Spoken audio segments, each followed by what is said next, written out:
Сиз жөн төкпөйсүз. Биздин азыр экрандан болсо ар кандай сүрөттөр чыгып турат. Ошону улап коюшуңуз керек.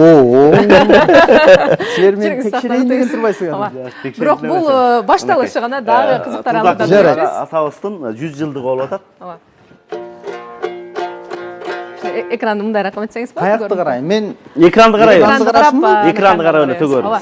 Сизге ылайыктуу, кандай ылайык болсо. көргөнүмдү дайымбы? Эмнени көрсөңүз.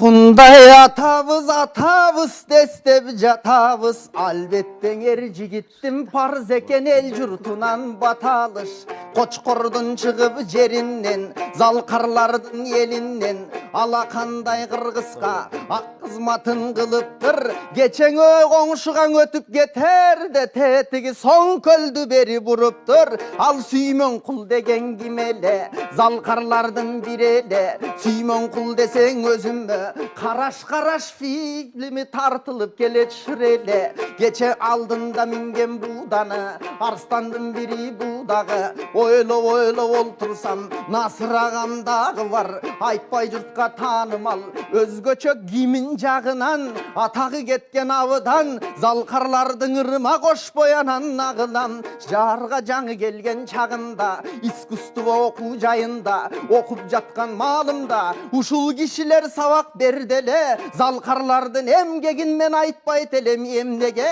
Мынабы жерде карачы, мына залкарлардын баары бар. Эмгеги менен таанымал, ушулардын ыр менен даңктагысы келет алыңар. Асылдар келип дүйнөгө, баатырлар келип дүйнөгө. Өзгөчө оркестр жагын карачы, кыргызга кылган таанымал. Мынабы жерде карасам жапжаштар мында дагы бар. Бирөөсү болсо Кочкордон, бирөөсү болсо Саяктан. Эки нарындык жолугуптур замана бул тараптан. Азыр алдыңарда силерден бакылдап аткан убагым.